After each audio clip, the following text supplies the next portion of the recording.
Good morning, dear colleagues. My name is Magomed Albakov. I'm a documentarian from Ingushetia, and today I would like to share with you two discoveries I made in English history that I eventually dedicated my documentary Ingushetia, The Untold Story to. The English legend Barhoq An's wife described the expulsion of Irakli, the Georgian king, from Ingushetia. Irakli's expulsion likely reflects Ingushetia's break with the Georgian Orthodox Church, resulting in the only reformation of the Eastern Church, which ultimately led to the development of English non-Orthodox Christianity. This is thought to have occurred soon after the weakening of Byzantium's influence in the Caucasus as a result of the mid-13th century Mongol invasion, and seemed to have supplanted orthodoxy amongst many mountaineers on both slopes of the Caucasus. Until the end of the 18th century, the power of influence was relatively balanced between English non-Orthodox Christianity and the Georgian Orthodoxy. During this time, the Orthodoxy was seemingly affronted by what they perceived to be Ingushetia's return to paganism. However, prior to the Russian colonization of the Caucasus, the opinion that the Georgian Church held of English Christianity was trivial to the English. The only reformation of Orthodox Church has been trivialized and downplayed over many generations to and through the postmodern world. For example, Ukraine, which required international support to achieve autonomy of the Ukrainian Orthodox Church, is treated as a democratic European nation. This in stark contrast to Ingushetia, whose people required no support to fully reform from Georgian Orthodoxy, but who are thought of as having an undeveloped savage culture. This worldview has caused them to be a legitimate target for the Kremlin's war on terror on the North Caucasus. It is the general consensus that the Kremlin's current conflict in the North Caucasus originated with the Muslim resistance of Russian colonization in the 19th century, also known as the Caucasian War. The war divided the people of the Caucasus into two sides: those who supported the Russian colonization, like the Eastern Christians of Georgia and Armenia, and those who fought against the colonization, such as the Islamic followers of Circassia and Dagestan. The division continues to these days as an important political narrative for both sides. Despite the fact that the Caucasian War was between Orthodox and Muslim factions, Ingushetia, a nation whose people were neither Orthodox nor Muslim, was one of the most heavily damaged regions in the Caucasus by the end of the war. Today, Ingushetia is a Muslim-majority Republic of Russia. To understand the transformation of pre-colonized Ingushetia to present-day Ingushetia, it was necessary to find the answers to two questions. What was the reason of the wanton colonization of non-Muslim Ingushetia by the Russians? And why did Ingushetia transform to be a Muslim nation? To the Western world, Russia justified the colonization of the North Caucasus of the 19th century by claiming it wanted to abolish North Caucasian Muslim slavery. Given this, Russia's extreme brutality of the non-Muslim English must have been a guise for something else. My discovery was astounding and controversial. I uncovered what seemed to be Russia's ulterior motive for brutally colonizing Ingushetia. It looked like that the mere existence of Ingushetia, the only Christian democratic culture of the Caucasus, turned out to be the irrefutable contradiction to the cover-up of Russian colonization. There would have been a high political cost associated with the Christian empire forcibly colonizing a Christian nation. Therefore, Russia took from the view of the Georgian Orthodox Church and dismissed English Christianity as a savage paganism, allowing them to be scapegoats in the name of abolishing Muslim slavery. The stigmatization of pre-Islamic English religion as paganism continues to this day. Russia was able to execute their ruse by using the Muslim movement of Imam Shamil to forcibly Islamize the English. They succeeded in the eastern communities of the English, who later changed their national identity on that basis. The central part of the country, now modern Ingushetia, won the war against Imam, yet voluntarily converted to Islam shortly after the Caucasian War as an act of renunciation against the assimilation to orthodoxy.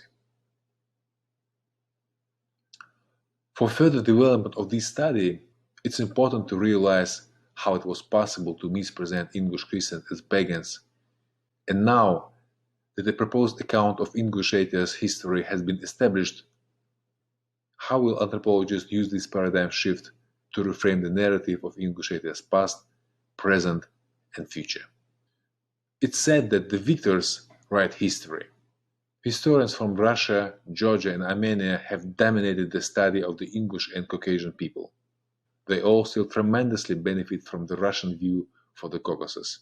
For example, the fact that this panel is labeled as Cultures of Georgia and Armenia is a clear result of the Russian vision for the Caucasus of the 19th century. The Ingush anthropologists view the Islamization of Ingushetia subjectively as Muslims, which interferes with a critical understanding of that historical shift. Professor John Colarusa, who needs no introduction, challenged my vision of Ingush pre-Islamic religion.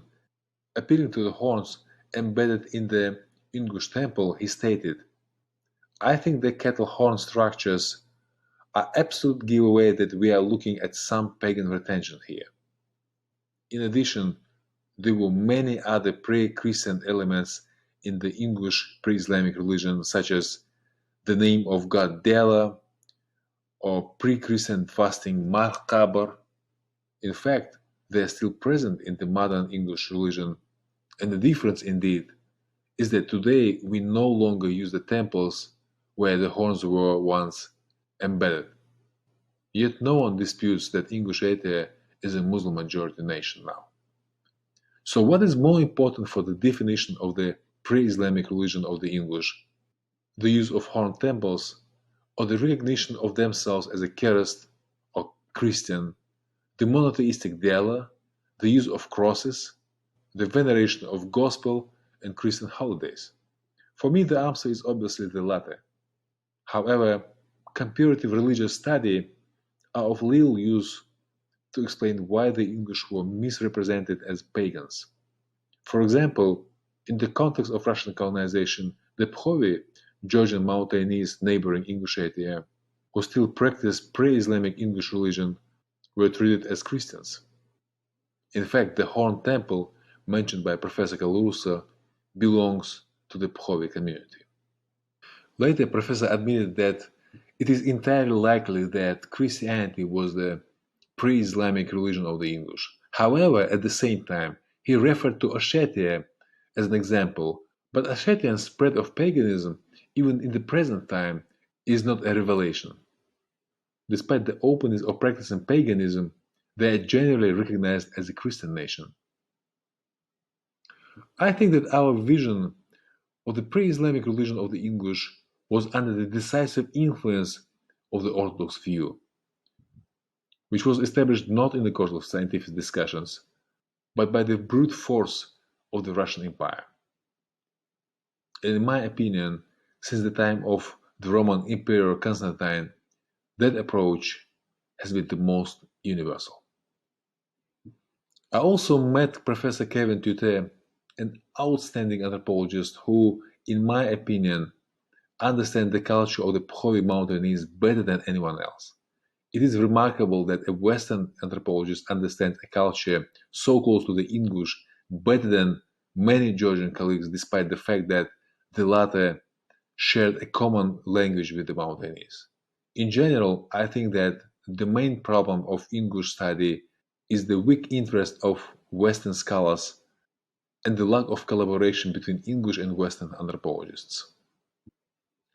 There are 4 developments that I would like to emphasize for English study and the near future of Ingushetia. First, the formula of the Orthodox-Muslim conflict does not properly describe the Caucasian War. It was a much more complex phenomenon in which more significance should be assigned to the English-Christian resistance against both Tsarism and the Muslim movement of Imam Shamil. Second, The paradigm of the Orthodox-Muslim conflict in relation to the Caucasian War is a product of a 19th century Orthodox view that deliberately primitivized the conflict in order to force Britain to choose between bad and very bad. That paradigm brought incredible success to the Russians. Even in their defeat in the Crimean War, the Russians were able to promote the resolution of the Caucasian issue in their favor.